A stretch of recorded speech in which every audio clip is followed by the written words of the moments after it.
about 20, I'm going over. AKA MVP on him. Why would I take you up on this trip? You wasn't with me shooting a gym. Opportunity, my hands, I can't slip. I play in rent right now, and there's been some good play-in games. Comment down below the best play-in game that you've seen so far. For me, it has to be that Golden State versus Memphis game. That will be a legendary playoff game. Now, talking about the Chicago Bulls and the Miami Heat, I expect this game to be like a little bit more close and like a better game, but Miami Heat, they played no games. Tyler Hero, he scored like 38 points. Andrew Wiggins had a good game as well, 20 points. Also, Davion Mitchell did a little bit of everything as well as Bam.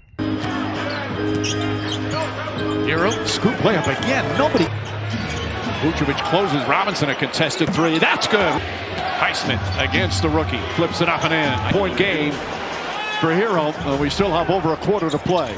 Still have to try and generate some good offense, and quickly. It was a statement game for the Miami Heat because of all the drama that they went through with Jimmy Butler not having him for the play-in. Tyler Hero stepped up. Andrew Wiggins stepped up. Basically, their whole team played together, and that's Miami Heat culture right there.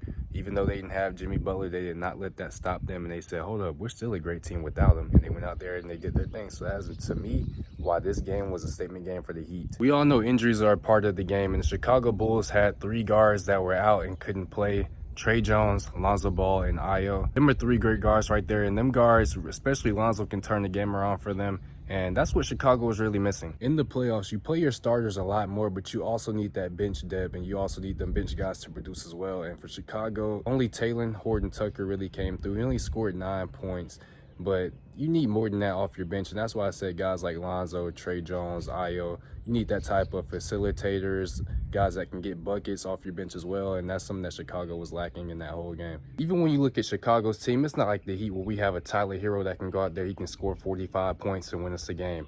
It's not like that for the Chicago Bulls. They have to play as a collective unit to get this dub. With the dominating win from the Miami Heat beating the Chicago Bulls, they're sending a message to the Atlanta Hawks, letting them know that this is not about to be as easy as you think it is.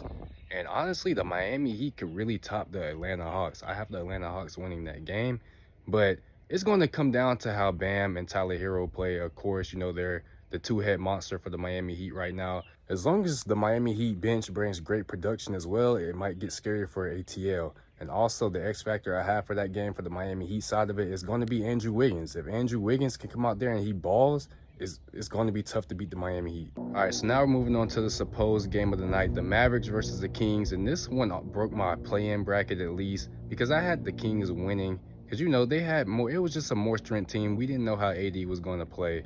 And, you know, not having a starting Kyrie Irving, it can kind of deter a team. Klay Thompson, questionable. He can have a great game or he can have a bad game. But I was kind of disappointed in this game because I wanted to be more competitive and more close. By the end of the second quarter, the Mavericks had already went so far up that it was kind of hard for the Kings to fight back or even get back into the game. And I was kind of disappointed in that because I had DeMar, Zach, and Sabonis going crazy carrying the Kings. Now, I know Malik Monk did not play, and that is a vital weapon for the Sacramento Kings scoring-wise and also facilitating. They needed him out there. And Davis working again on Sabonis. Tough shot, but he drops. He came over in the De'Aaron Fox trade in early February. Thompson starts the ball. They're making the Kings play in traffic. And Klay, he's hit 3. 5 of 6 from 3. Williams has 2 triples. Thompson with his 4th. And it was picked off by Klay Thompson. Thompson gets all the way to the bucket. A bit more mild than a lot of places. They're ready to erupt if the Kings give them a reason, but prolong that a little bit more. George with more. Dave Legs, not only just the relationship with Nico Harris. Advantage of that space that was left to put one back. Tough shot. Opportunity.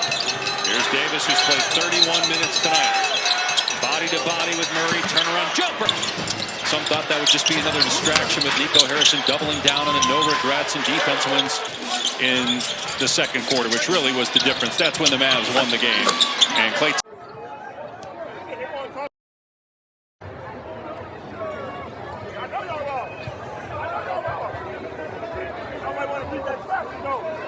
like I said before, this Mavericks team is really good. Even without Kyrie Irving, they still have a lot of depth on this Mavericks team.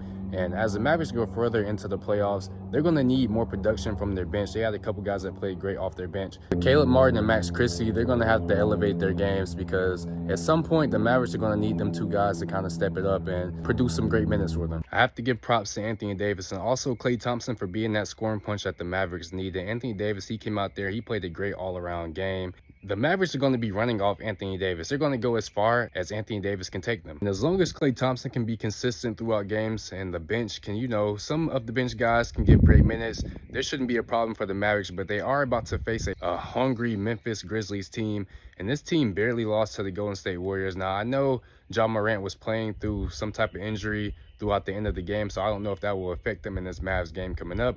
But you still have Desmond Bane that you have to worry about, and you still have Triple J that you have to worry about. It's going to be tough to beat this Memphis Grizzlies team, and this should be a great game between the Memphis Grizzlies and the Mavericks. So comment down below who you have winning that matchup.